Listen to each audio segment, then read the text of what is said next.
This is just a sample of the audiobook. To get the complete audiobook, access the link posted in the first comment. I proposed to Shayna at Disneyland on Christmas Eve. I knew exactly what ring she wanted. She had a picture of it in her room, so I got it at Cartier. It was a 4.5-carat diamond ring called the Luna that cost $150,000, so it would have been ideal to have an armored truck deliver it. But instead, I kept the ring in the pocket of my big puffy down jacket. All I could think about was that I might lose it, and that it would be such a fucking fail if I did. We rode all the rides we normally did, trying to make the afternoon normal. Then, when it got dark, we went to the Haunted Mansion. Every year, they redecorated for the holidays with a Nightmare Before Christmas theme, so it seemed like the perfect time and place to propose. Anytime we went to Disneyland, we had a special tour guide so we wouldn't get swarmed, and we can go on all the rides right away. That day, I told the guide, his name was Nick, that I wanted to be able to go on the Haunted Mansion ride solo with Shayna.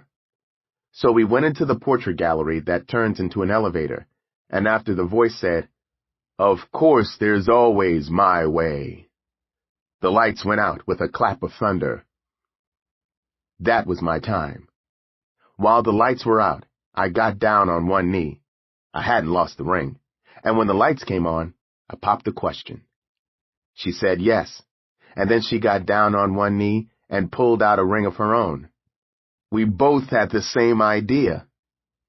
We rode the rides for a couple more hours, and then we went home, got drunk, and had sex, like pretty much every night. The difference was, that very night Shayna started planning the wedding. Soon, she was filling up every day we spent together with wedding planning. It kept getting harder to leave behind Shayna, Landon, and Atiana when I went on tour with Blink-182. While I was away, Landon took his first steps. And then when I came home, Shayna brought him to the airport and he didn't recognize me. I went to hug him, and he just started crying. It killed me. When I was home, I just wanted to hang out with Landon, sewing patches on his clothes or giving him a mohawk with the little hair he had. And as soon as he could hold the drumsticks, I started teaching him to play the drums. But as much as I loved the idea of never leaving the little guy ever again, I had a job to do, and soon enough, I flew down to Australia for another Blink-182 tour. Leaving my family behind was the hardest it had ever been, and on top of the flight, to get through the heartache, I needed to take pills. I was still taking Vicodins by the handful, but while I was down there, I got some Oxycontin, which was even crazier. Sometimes little Chris and I took it together on our days off. We'd be hanging out on a couch in my hotel room getting blurry. When I took Oxycontin, it felt like my face was melting, and that I was poured into a flat puddle all over the couch. Little Chris was supposed to be looking after me when I did pills. I always used to say, "Dude, hit me if I don't wake up." Now that little Chris was doing them with me, he'd say, "Sure, you do the same thing for me, dude." And then we'd pass out together.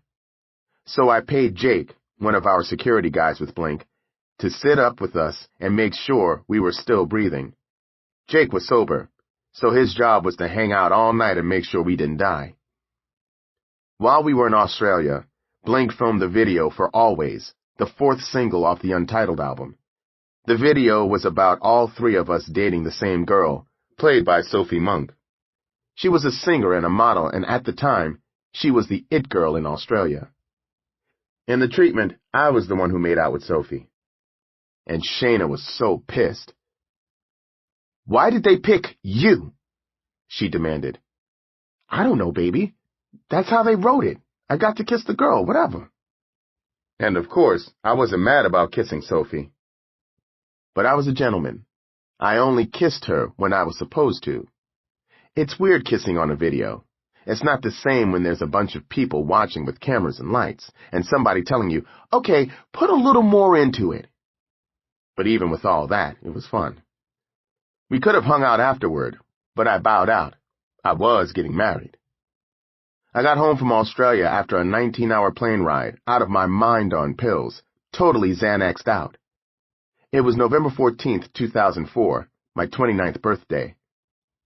Shayna picked me up at LAX and said she was taking me out to dinner, which was cool.